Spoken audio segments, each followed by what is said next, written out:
When I visited Long Sơn Island, I was amazed at how many stories and how many fascinating activities are going on in an area that most people just pass over when they're headed to Vũng Tàu for a trip to the beach. Ôi giời, cảm ơn.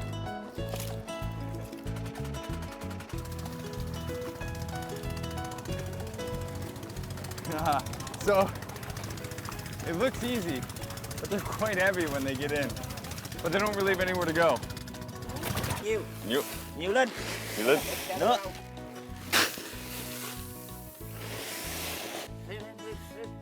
Being invited to people's fields, being invited into people's homes, and getting a sense for how they live is really why I travel. That's what's thrilling to me. I think Long Sơn is a perfect example of the type of stories and experiences that are waiting for us just around the corner. If you go about it with curiosity and with interest and a desire to get to know people, you're gonna have a fantastic time there.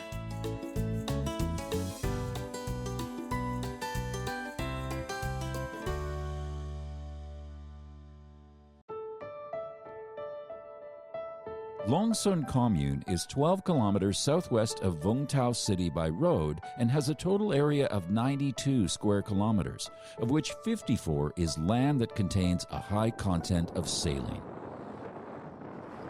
Long Sơn Commune is made up of two islands, Go Rang Island and Long Sơn Island, the larger of the two.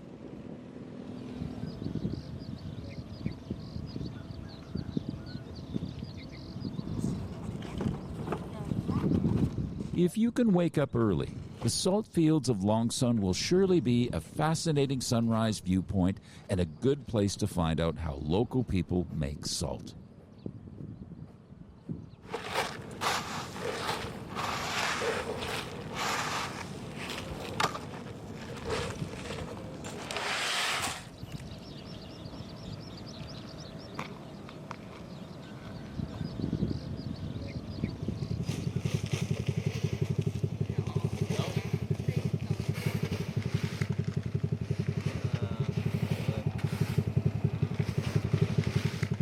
Not even 6 o'clock yet this morning. We got up to watch these men hard at work packaging the salt that they've spent the last few days drying and preparing to sell to use for nước mắm and other sauces. And they're here early so to avoid the hot sun, which is going to make the work all the more difficult. So they work when it's still cool out in this surrounding that if you look around, it seems like we're in the middle of the countryside. But we're only a few kilometers from downtown Vũng Tàu, where this still rural traditional activity is taking place every day. Can I try? Okay.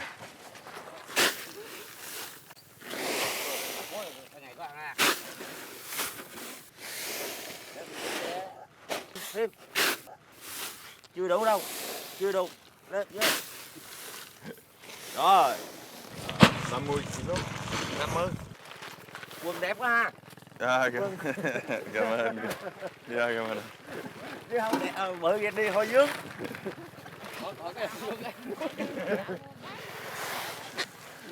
As you can see, though they have to work very hard to make pots of salt, the people of Long Sơn appear to lead a happy life.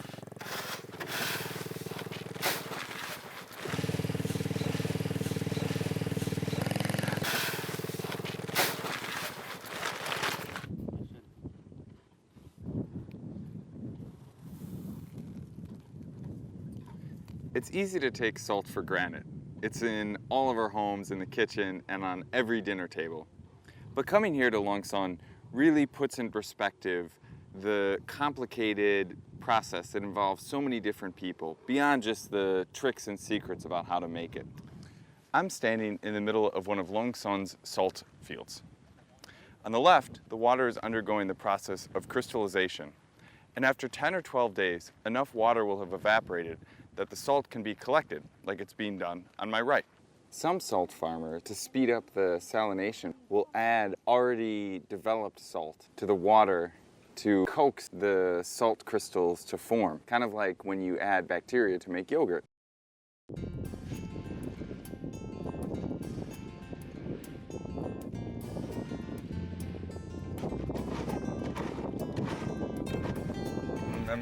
too? Cảm ơn. Cảm ơn anh.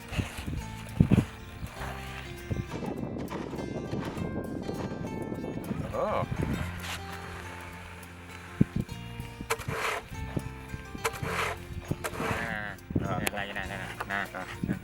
Cứng quá không? Cứng quá mình quay bề thép này nè. Cứng quá mình quay bề thép lại. Nè, cứng quá quay bề thép. Đó. Rồi vô đây mình đẩy lại này. Là nó không có ăn xuống sình. Thấy không? À.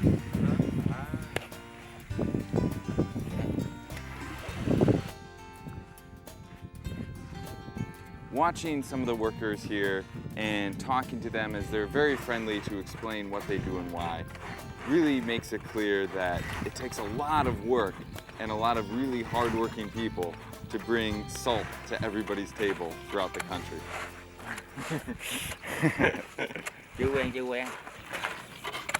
So it requires a great mixture of both strength and finesse, and they make it look incredibly easy. I think I'll leave this to you.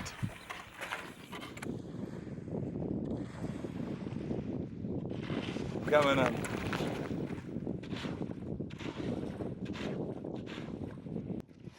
According to experienced local salt makers, salt production has played an important role in the development of Long Son Island.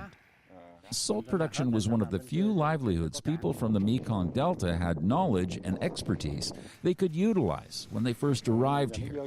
Today, although making salt is not the only way to make a living, people still choose to remain working the land for salt. Chú làm mùi vào Lâu trước. rồi, lâu rồi. Bao nhiêu năm? Hồi trước thì người ta làm, sau này mình làm á. Làm nay mười mấy năm rồi. Vì sao chú thích làm mùi? Nghề truyền thống là xưa giờ làm đây phải đeo nó chứ bỏ không được. Nó cực có mấy tháng à. Mình có khi muối có giá thì có tiền còn. Vì cái mình không có tốn cái công à. Làm ngon lắm mà muối giá làm nên trúng cái làm cũng ngon. Sống được. Bởi vì tao mới mê tao làm đi.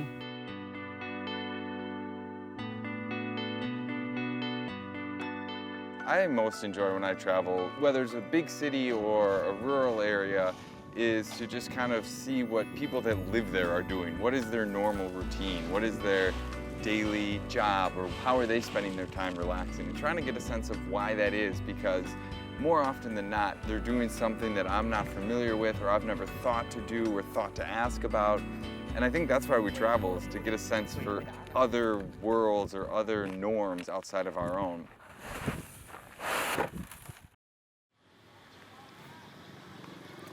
A really interesting part of Vietnamese tradition is worshiping the founder or the first person in an area. That's part of the reason that I'm standing here in front of the big house complex in Long Sơn.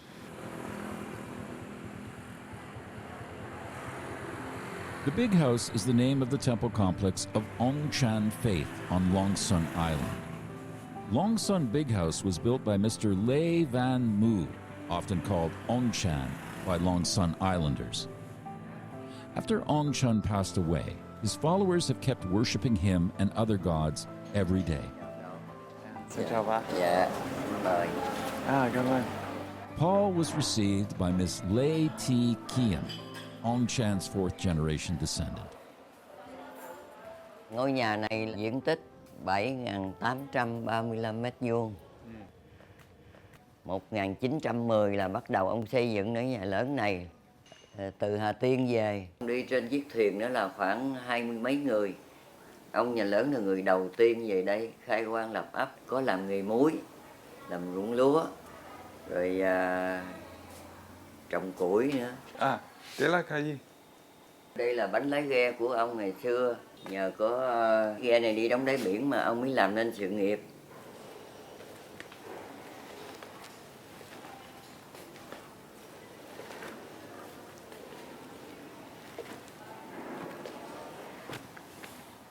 Just by walking the length of this boat's steering wheel, it's easy to imagine how large the entire ship was that brought Ong Chan here and really started this fantastic over 100 years tradition in this building of architecture and worship and programs to help the community, help the poor, welcome people. And that great tradition really all started in part because of the thanks of this massive boat over a century ago that they've kept here to remember where they came from.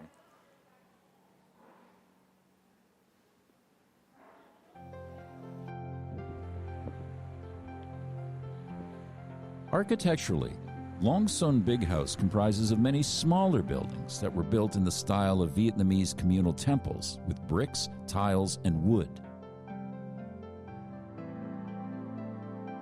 All buildings have bright colors, with walls in white and windows, shades, and wooden parts painted blue, making people feel optimistic and peaceful. In addition to the more obvious value of this place, such as the unique architecture and the traditional architecture techniques that are still being passed down, one of the most incredible parts is 94 Nome script panels that are currently being translated by historians so they can be shared and the knowledge passed along. Inside the big house, there are many small worshiping chambers placed high and separated. They're used for worshiping different saints and gods of religions such as Confucianism and Buddhism. This mixture results from the fact that Ong Shan faith followers appreciate the true, the good, the beautiful. These followers are still preserving traditions typical of southern Vietnam, such as wearing ao ba ba, the loose blouse, walking barefoot, wearing hair in a bun.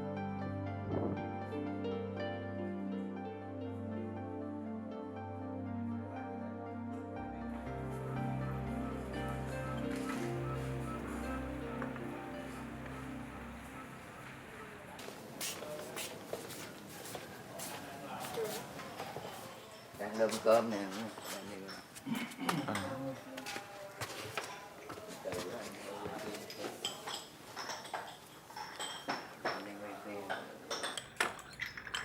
Đây là quý vị đơm cơm thố để chỉnh ở trên bàn thờ đó.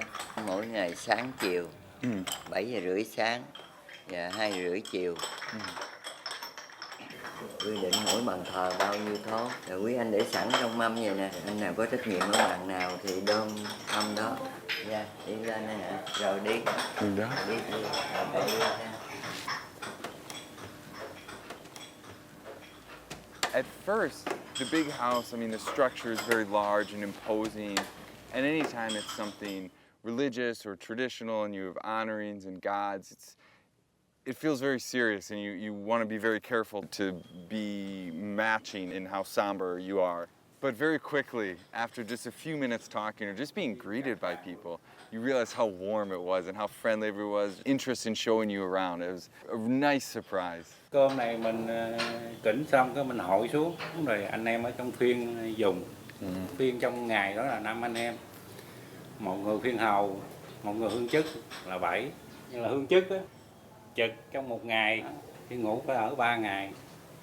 Rồi 3 ngày sau cái mình đổi 5 anh em khác vô.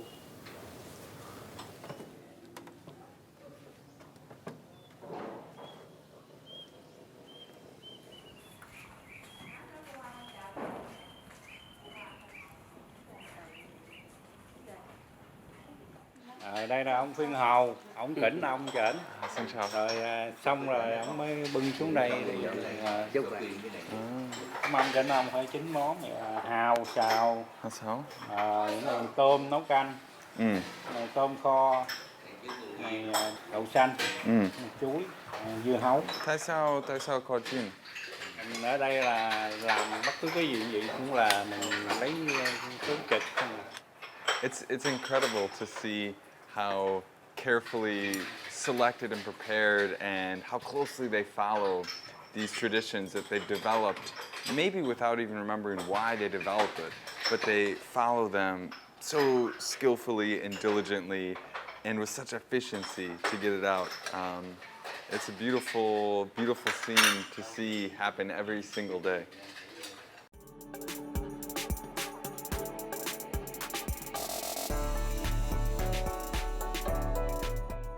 Architectural and customary values preserved inside Long Son Big House are precious assets that tell people about the history of the community in Long Sơn and the lifestyle of this land from the past.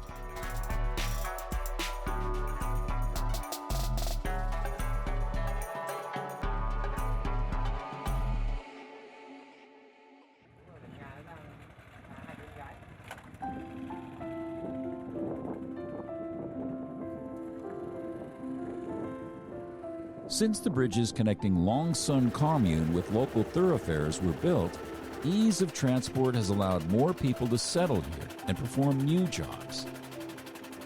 This infrastructure partly led to the formation of Long Sơn Floating Village.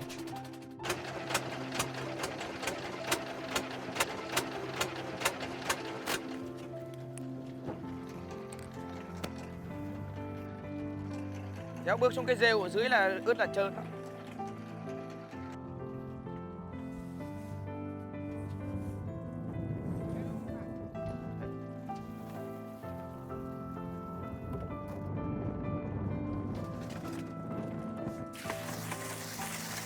So right now, we're buying fish to feed the fish that he keeps back there. He said that every day he comes here to the dock to get the fish to feed his fish, and then we'll go back now.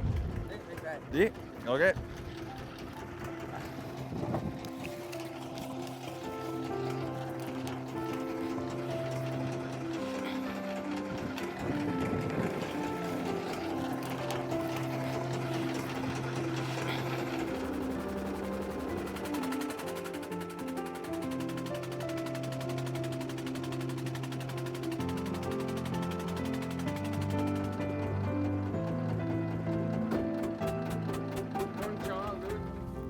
Bui Buk To's family came from central Vietnam. They have lived on seafood farming in Long Sơn for 9 years. Every day, he and his wife buy many kinds of small fish and cut them into pieces to feed groupers, pomfrets, or lobsters raised in floating farms. Mình làm thế này là bởi vì tôm nhà mình là nó háu ăn. Khi mình vãi miếng mồi xuống, nếu mà để cả miếng to thì một con là bộc phát là hết luôn, con khác nhịn. Nên mình cắt ra mục đích là để chia đều cho nhiều con ăn một lúc. These are some of the many varieties of small fish that are used to feed lobster. To spares certain ones to make his family's favorite dish. Mấy con này mà bà xã mình mà cứ cắt thế này xong rồi đánh bẫy, kho chắc ngon lắm, kho tương.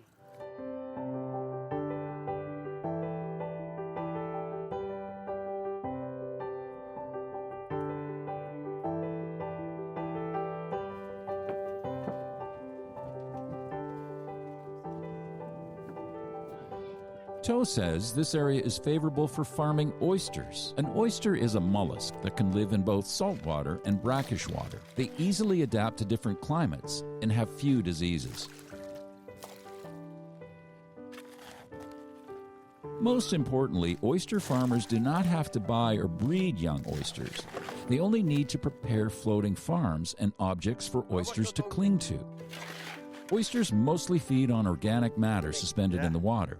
Therefore, there is no cost for oyster farmers to feed them.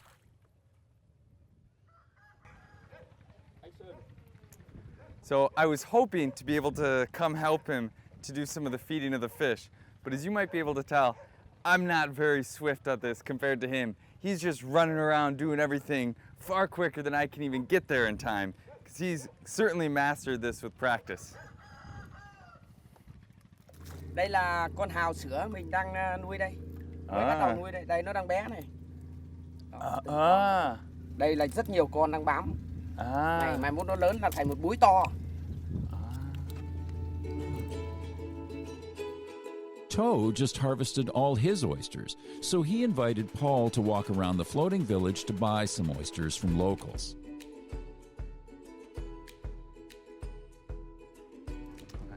So we're just stopping to pick up some oysters from one of the other houses here. And it's really been incredible to pass by and visit some of these houses and see how people are living and see how everybody's doing something and doing a lot of different things to make a living, but also being so inviting and such a strong sense of community here where everybody is seemingly living peaceful, relaxed, happy lives while still working incredibly hard to make a living. And we've just stopped here. We're gonna pick up some oysters to have for dinner tonight. So we're gonna watch him get some from his friend's oyster farming harvest area.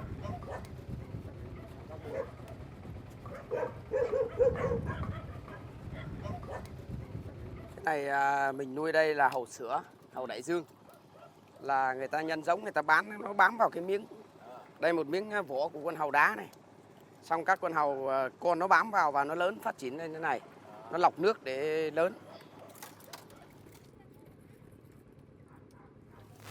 Mình nuôi hàu này là nó vừa có thu nhập mà nó lại vừa có lợi cho những người chăn nuôi tôm. Nó lọc sạch nguồn nước của mình.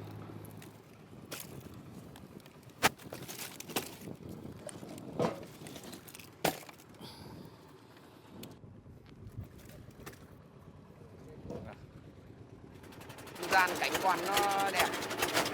Đặc biệt là lâu lâu là có các du khách ở trong nước rồi như bạn ở quốc tế, bạn đến bạn chơi tham quan nữa. Mình cũng học hỏi được thêm rất nhiều điều đấy. Mình rất thích sống ở Vũng Tàu này.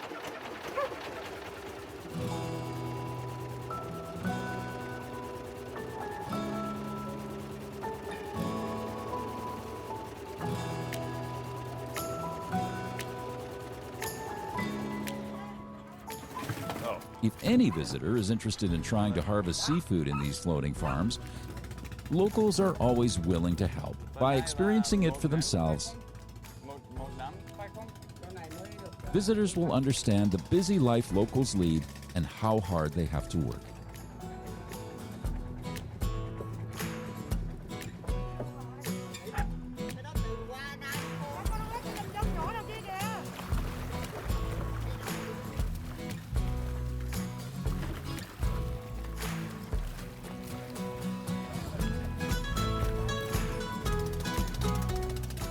Bao nhiêu kilo? 44 kg. Wow.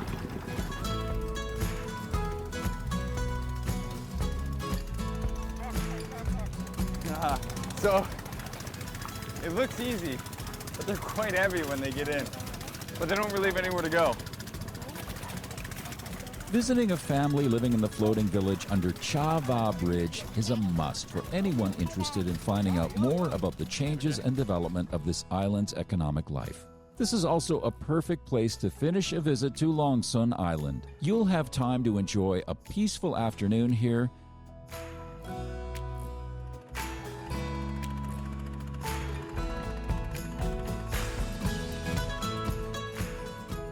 and join locals with everything you harvested yourself to prepare a fresh and delicious dinner.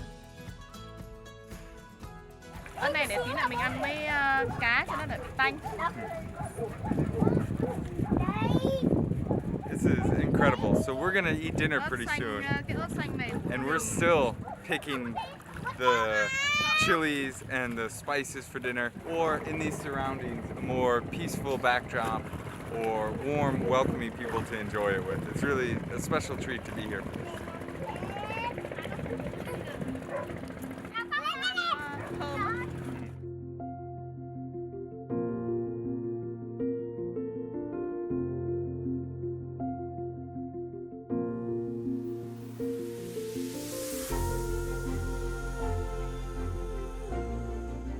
I think Long Sơn is a perfect example of the type of stories and experiences that are waiting for us just around the corner that we never really give enough time or attention to thinking about. I mean, this is not very far from Saigon. You can come here a short weekend.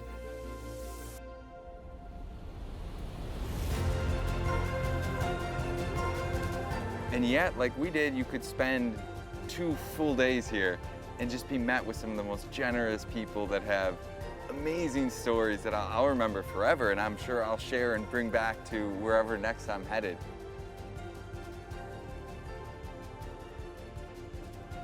And it's a good reminder that I think wherever you go, if you go about it with curiosity and with interest and a desire to get to know people, You're gonna have a fantastic time there.